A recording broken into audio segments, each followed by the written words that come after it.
నమస్కారం, సుఖీభవకు స్వాగతం.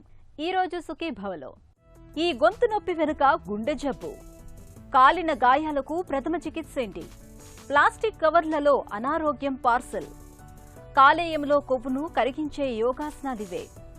ఇంకా హెల్త్ టిప్. గొంతు నొప్పి గురించి మామూలుగా అయితే పెద్దగా కంగారు పడక్కర్లేదు. కానీ పిల్లల్లో గొంతు నొప్పి ఎంతకీ తగ్గకుండా వేధిస్తూ ఉంటే, గొంతు నొప్పికి జ్వరం, కీళ్ల నొప్పులు కూడా తోడైతే ఆ లక్షణాల్ని ఏ మాత్రం అశ్రద్ధ చేయకూడదు. ఎందుకంటే వీటి వెనుక రుమాటిక్ హార్ట్ డిసీజ్ అనే ప్రమాదం పొంచి ఉండొచ్చు. జ్వరంతో పాటు వచ్చే గొంతు నొప్పి, కీళ్ల బాధల మూలంగా పిల్లల్లో గుండె జబ్బు మొదలయ్యే అవకాశం ఉంటుందని చెబుతారు డాక్టర్లు. పసిగుండెను కబళించే రుమాటిక్ హార్ట్ డిసీజ్ గురించి ఇప్పుడు తెలుసుకుందాం.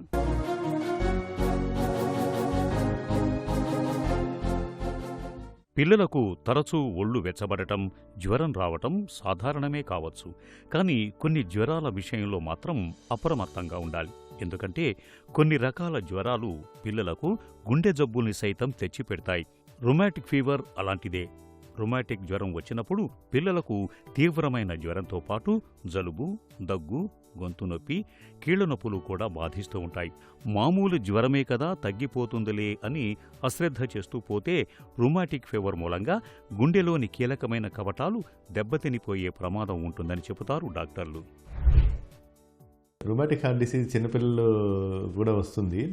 ఇదేంటంటే మనకు చిన్నపిల్లల్లో హార్ట్ సమస్యలు చూస్తే ఒకటేమో కంజెనిటల్ హార్ట్ ప్రాబ్లం అంటాము. ఆ కంజెనిటల్ హార్ట్ ప్రాబ్లం అంటే ఏంటంటే చిన్నపిల్లల పుట్టుకతోనే వచ్చిన ప్రాబ్లమ్స్.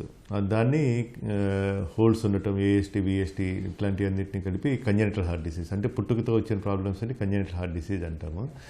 రెండో టైప్ ఆఫ్ ప్రాబ్లం ఏంటంటే acquired heart diseases. Acquired heart diseases అంటే పుట్టినప్పుడు బాగానే ఉంటుంది, హార్ట్ అంతా ఏం ప్రాబ్లం ఉండదు, కానీ పెరుగుతున్నప్పుడు కొన్ని ప్రాబ్లమ్స్ వస్తాయి హార్ట్కి. దాంట్లో ఒక టైప్ ఆఫ్ ఎక్వైర్డ్ హార్ట్ ప్రాబ్లమే రుమాటిక్ హార్ట్ డిసీజ్ అన్నట్టు. సో ఇది ఎందుకు వస్తుందంటే స్ట్రెప్టోకాకల్ ఇన్ఫెక్షన్ అనే బ్యాక్టీరియా ఇన్ఫెక్షన్ వల్ల వస్తుంది. పిల్లలకి మామూలుగా దగ్గు, జలుబు ఈ ఇన్ఫెక్షన్స్ వస్తూ ఉంటాయి కదా, ఆ టైప్లోనే ఈ స్ట్రెప్టోకాకస్ బ్యాక్టీరియా అనేది కామన్ బ్యాక్టీరియా. ఆ ఇన్ఫెక్షన్ వచ్చినప్పుడు థ్రోట్కి వస్తుంది. మెయిన్ ఇన్ఫెక్షన్ థ్రోట్కి వస్తుంది.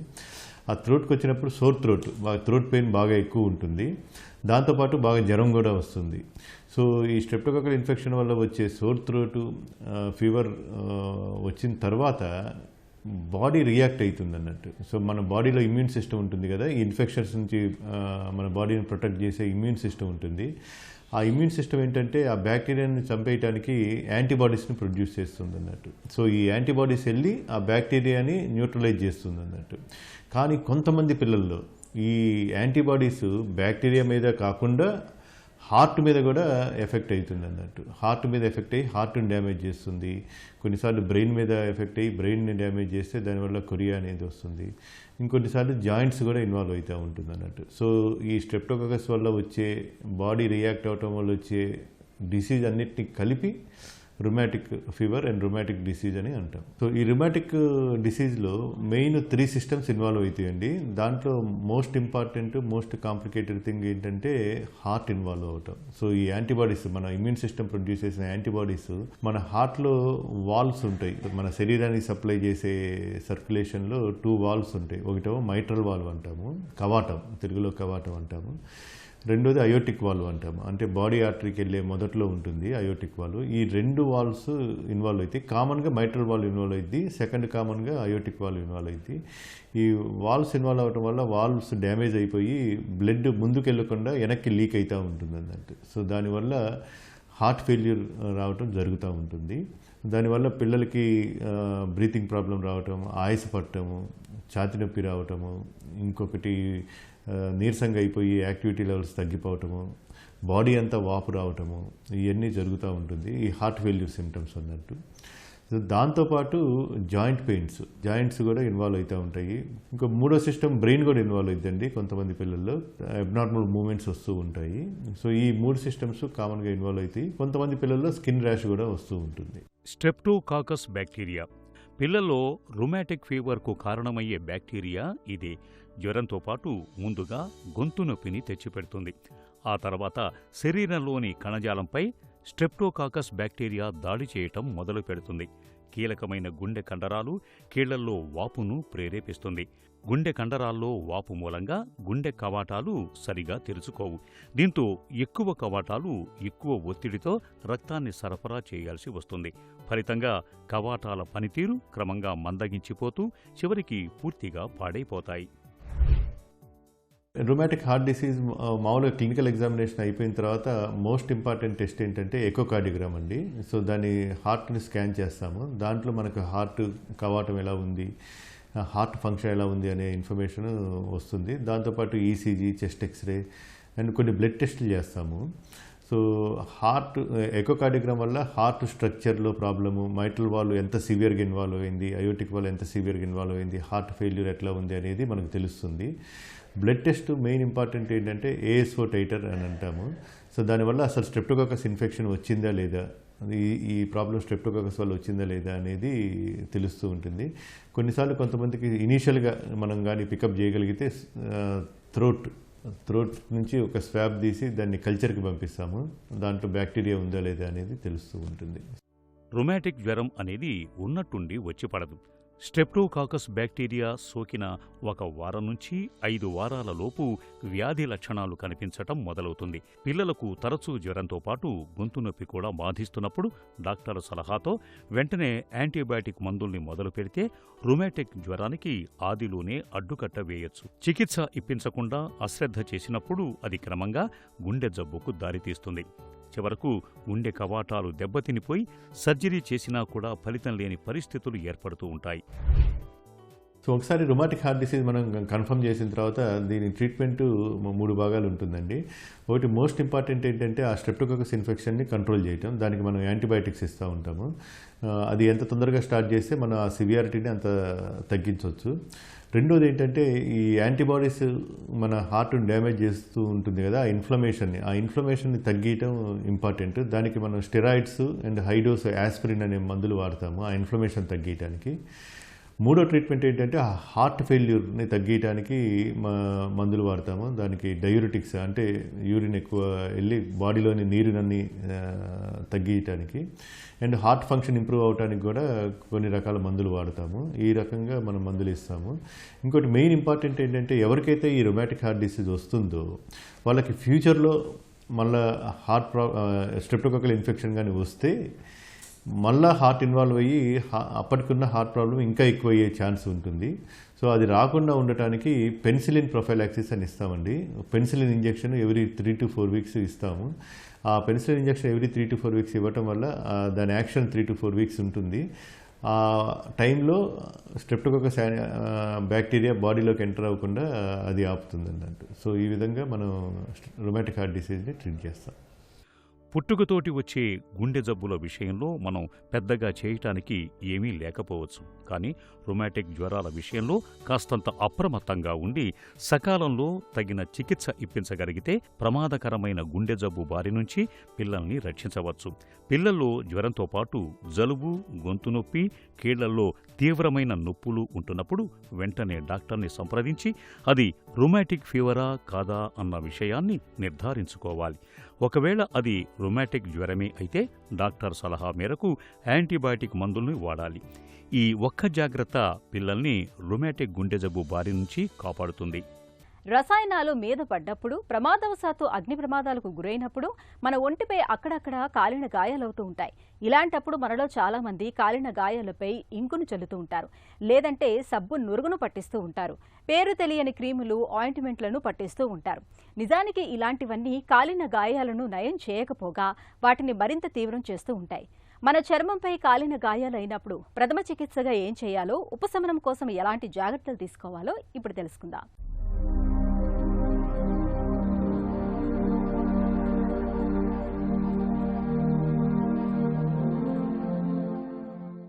కాలిన గాయాల వల్ల కలిగే బాధ శారీరకంగానే కాదు, మానసికంగా కూడా మనిషిని కుంగదీస్తుంది. కాలిన గాయాలకు వాటి తీవ్రతను, స్వభావాన్ని బట్టి ఆస్పత్రికి తీసుకెళ్లే లోపు మనం ప్రథమ చికిత్సను అందించాలి. చేయవలసింది మంటల నుంచి మనిషిని ముందుగా బయటకు లాగాలి. మందపాటి దుప్పటిని కప్పటం ద్వారా మంటల్ని ఆర్పేందుకు ప్రయత్నించాలి.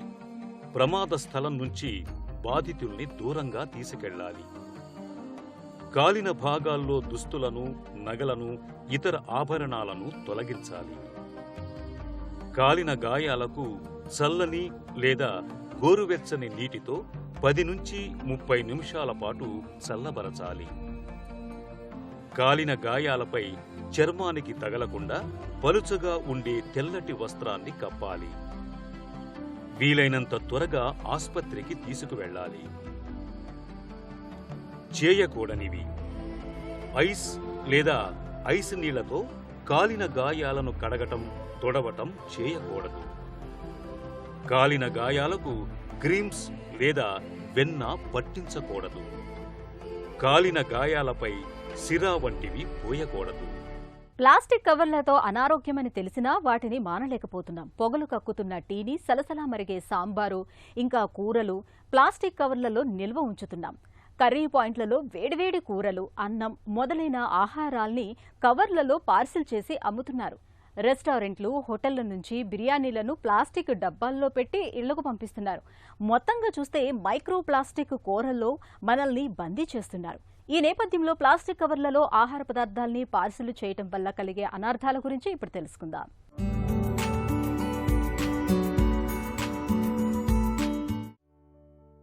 వద్దని ఎంత చెబుతున్నా ప్లాస్టిక్ వినియోగం అంతకంతకు పెరుగుతోందే గాని తగ్గడం లేదు. ముఖ్యంగా ప్లాస్టిక్ కవర్లలో నిల్వ చేసిన వేడి ఆహారం తినడం ప్రాణాంతకమని ప్రపంచ ఆరోగ్య సంస్థ, భారత వైద్య పరిశోధనా మండలి, నేషనల్ ఇన్స్టిట్యూట్ ఆఫ్ హెల్త్ సంస్థలు హెచ్చరిస్తున్నా కొందరు లెక్క చేయడం లేదు. ప్లాస్టిక్ వాడకం ఇలాగే కొనసాగితే భవిష్యత్తులో ప్రజారోగ్యం మరింత ప్రమాదంలో పడుతోందనే ఆందోళన వ్యక్తమవుతోంది. ప్లాస్టిక్ పాత్రల్లోని వేడి ఆహారం తినడంతో శరీరంపై దీర్ఘకాలిక ప్రతికూల ప్రభావం పడుతోంది. వేడి ఆహారం ప్లాస్టిక్ డబ్బాల్లో, కవర్లలో వేయడం వల్ల ఆ రసాయనాలు ఆహారంలో కలిసి క్యాన్సర్, ఇతర అనారోగ్య సమస్యలు ఎదురవుతాయి. ప్లాస్టిక్ పాత్రల్లోని రసాయనాలు వేడికి కరిగి ఆహారంలో కలుస్తాయి. ఈ ఆహారం తింటే నాడీ వ్యవస్థ, మూత్రపిండాలు, కాలేయం మీద ప్రతికూల ప్రభావం చూపుతుంది. ప్లాస్టిక్లో అత్యంత హానికరమైన బిస్పినాల్ ఏ, బీపీఏ రసాయనం ఉంటుంది. ప్లాస్టిక్ను మృదువుగా మార్చటానికి థాలెట్స్ అనే రసాయనం వాడతారు. కొన్ని ప్లాస్టిక్ కవర్ల తయారీలో పాలివినైల్ క్లోరైడ్, పీవీసీ వినియోగిస్తారు. ఈ హానికారక రసాయనాలు శరీరంలో కలిస్తే ఈస్ట్రోజన్ వంటి హార్మోన్ల పనితీరు, పునరుత్పత్తి వ్యవస్థ, మెదడు ఎదుగుదలపై ప్రతికూల ప్రభావం పడుతుంది. పిల్లలు, గర్భిణీలపై ప్రభావం అధికంగా ఉంటుంది. హార్మోన్ల అసమతుల్యత వల్ల మధుమేహం, అధిక బరువు వంటి సమస్యలు కూడా తలెత్తుతాయి. మగవారిలో వీర్య కణాల ఉత్పత్తి తగ్గడం, మహిళల్లో గర్భధారణ సమస్యలు ఎదురవుతాయి. ప్లాస్టిక్ కణాలు శరీరంలోని రక్త ప్రసరణ వ్యవస్థ పనితీరును కూడా దెబ్బతీస్తుంది. గుండె జబ్బులు వచ్చే ప్రమాదం ఎక్కువ. పొట్టలోని సున్నితమైన పొరను దెబ్బతీయడంతో జీర్ణ సంబంధిత సమస్యలు వస్తాయి. ఊపిరితిత్తులు, జీర్ణ వ్యవస్థపై ప్రతికూల ప్రభావం చూపుతుంది. రోగ నిరోధక వ్యవస్థ, కాలేయం పనితీరును దెబ్బతీస్తుంది. ప్లాస్టిక్లోని రసాయనాలు శరీరంలో ఎక్కువ కాలం పేరుకుపోతే క్యాన్సర్ లాంటి ప్రాణాంతక వ్యాధులు వస్తాయి. ఈ నేపథ్యంలో ప్లాస్టిక్ కవర్ల వాడకానికి ప్రత్యామ్నాయాలను ఎంచుకోవడం మేలు. హోటళ్ల నుంచి వేడి ఆహారం తెచ్చుకోవాలంటే ఇంట్లో నుంచి స్టీల్ టిఫిన్ బాక్సులు, క్యారేజీలు తీసుకెళ్లొచ్చు. ఇంట్లో ఆహారం భద్రపరుచుకోవడానికి, తినడానికి స్టీలు, గాజు, ఇత్తడి, పింగాణి, హాని చేయని పేపర్ ఆధారిత పాత్రలు వాడడం మేలు. పిల్లలకు వాడే పాల సీసాలు సైతం హానికారకాలు లేవని గుర్తింపు పొందినవే వాడాలి. కొవ్వు భూతం ఇప్పుడు మన ఒంట్లోని కీలకమైన అవయవాలను సైతం చుట్టుపెడుతోంది. మనకు ప్రాణాధారమైన కాలేయం పైన సైతం ఇవాళ కొవ్వు పేరుకుపోతుంది. గాడి తప్పిన ఆహారపు అలవాట్లు కావచ్చు, లేదా మద్యం కావచ్చు. కారణాలేవైనా కుటుంబ పెద్దలాంటి కాలేయం మీద కొవ్వు పొరలు పొరలుగా తిష్టవేసుకోవటం అంటే మొత్తం మన శరీర ఆరోగ్యమే ప్రమాదంలో పడినట్లే. అయితే ఇలాంటప్పుడు నిత్యం కొన్ని ప్రత్యేకమైన యోగాసనాల్ని సాధన చేస్తూ ఉంటే మంచి ఫలితం ఉంటుంది. ఫ్యాటీ లివర్ సమస్యను తగ్గించే యోగాసనాలు, వాటి సాధనలో మెలకువల గురించి ఇప్పుడు చూద్దాం.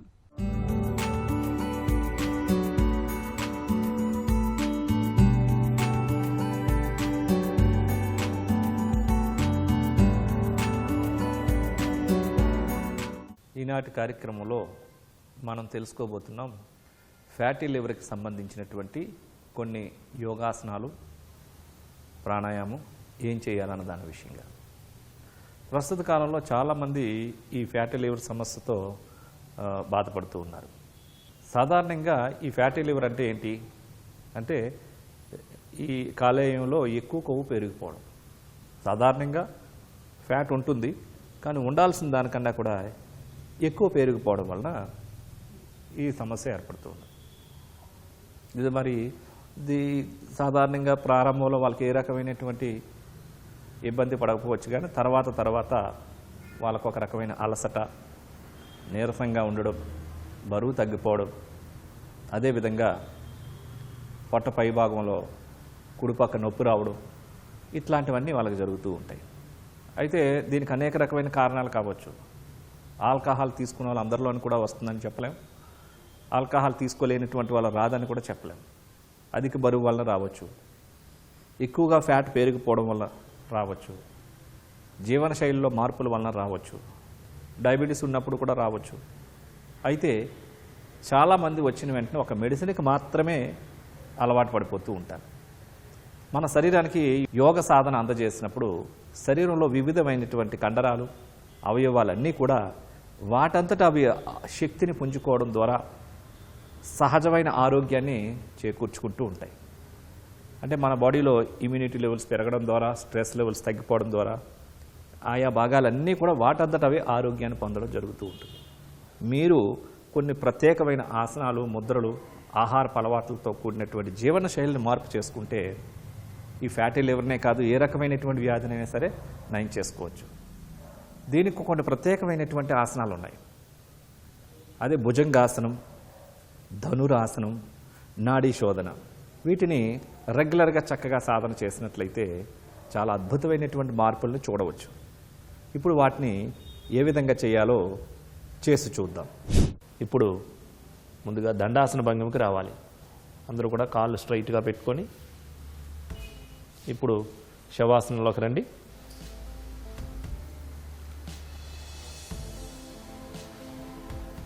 ఇప్పుడు బోర్లా పడుకోండి. పాదాలు రెండు జతలో ఉంటాయి. రెండు చేతుల్ని భుజాల కింద బోర్లించి ఉంచి 2 అరిచేతులు నేల మీద ఉంచాలి. గడ్డం నేలను తాకుతున్న విధంగా ఉంటుంది. ఈ స్థితిలో శ్వాసను తీసుకుంటూ హెడ్ని నిదానంగా పైకి రేజ్ చేయాలి. హెడ్, నెక్, చెస్ట్ని పూర్తిగా పైకి రేజ్ చేసి ఎంత సాధ్యమైతే అంత పూర్తి పైకి చూస్తున్న విధంగా ఉండాలి.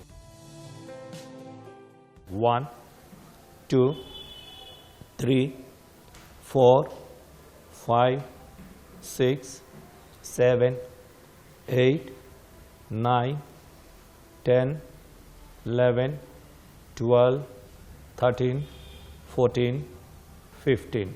ఇప్పుడు నిదానంగా యథాస్థానానికి రావాలి. ఇప్పుడు మకరాసనలో విశ్రాంతి స్థితిలో ఉండండి.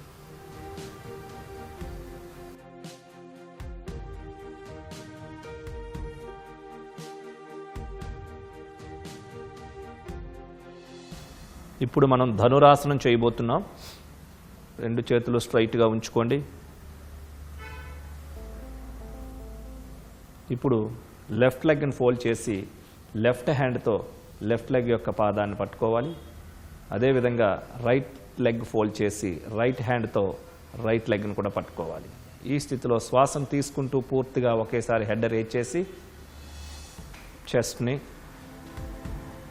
తొడ భాగాన్ని పూర్తిగా రైజ్ చేసి ఎంత వీలైతే అంత స్ట్రెచ్చింగ్ భాగంలో ఉండాలి. 1 2 3 4 5 6 7 8 9 10 11 12 13 14 15. ఇప్పుడు నిదానంగా కిందకి యథాస్థానానికి రావాలి.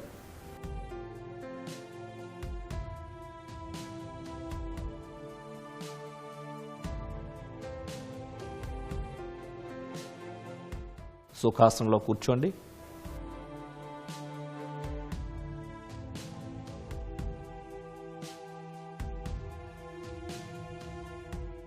నాడీ శోధన చేస్తాం. ఎడమ చేతిని ధ్యాన ముద్రలో ఉంచుకోండి. కుడి చేతిని ఇండెక్స్ ఫింగర్ని, మిడిల్ ఫింగర్ని ఫోల్డ్ చేసి ప్రాణాయామ ముద్రకు రావాలి. కుడి చేయి బొటన వ్రేలుతో కుడి ముక్కుని మూసివేసి ఎడముక్కు ద్వారా శ్వాసను ఉంటే తీసుకోవాలి. ఎడముక్కు ద్వారా శ్వాసను తీసుకున్న తర్వాత ఎడమ సైడ్ క్లోజ్ చేసి ఆ రైట్ సైడ్ నుంచి శ్వాసను విడిచిపెట్టాలి. మరలా రైట్ సైడ్ నుంచి శ్వాసను తీసుకొని లెఫ్ట్ సైడ్ నుంచి విడిచిపెట్టాలి. మరలా లెఫ్ట్ సైడ్ నుంచి శ్వాసను తీసుకుంటూ లెఫ్ట్ సైడ్ క్లోజ్ చేసి ఆ శ్వాసను రైట్ సైడ్ నుంచి విడిచిపెట్టాలి. గమనం అంతా శ్వాస పైన ఉంటుంది. శ్వాసని నిదానంగా తీసుకుంటూ నిదానంగా విడిచిపెట్టాలి. గమనం అంతా శ్వాస పైన ఉంటుంది. విశ్రాంతిగా నిదానంగా శ్వాసను తీసుకుంటూ నిదానంగా శ్వాసను విడిచిపెట్టాలి. మైండ్ రిలాక్స్గా ఉంటుంది. మైండ్ ప్రశాంతంగా ఉంటుంది.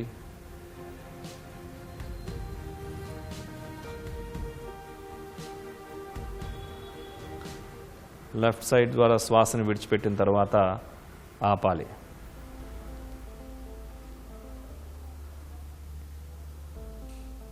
శ్వాసను విడిచిపెట్టిన తర్వాత ఆపండి.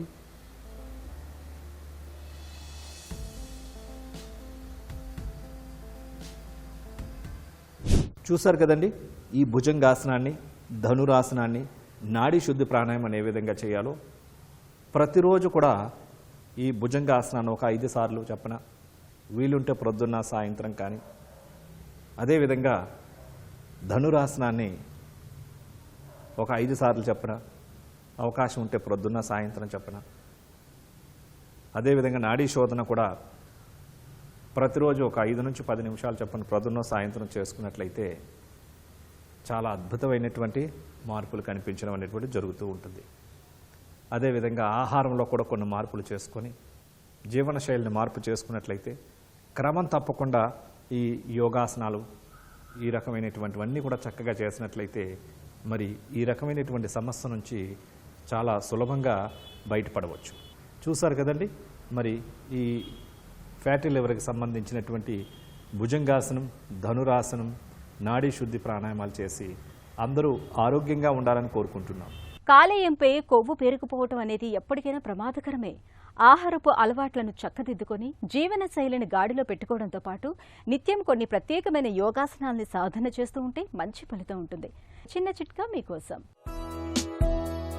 షుగర్ జబ్బుని అదుపులో ఉంచుకునేందుకు ఆహార పళ్లెంలో అన్నాన్ని, మైదాతో తయారు చేసిన ఆహార పదార్థాల్ని దూరంగా ఉంచండి. వాటికి బదులుగా బ్రౌన్ రైస్, జొన్నలు, రాగులు, ఓట్స్ వంటి వాటిని తీసుకోండి. ఇవి నెమ్మదిగా జీర్ణమవుతాయి. దీంతో రక్తంలో గ్లూకోజ్ చక్కగా అదుపులో ఉంటుంది.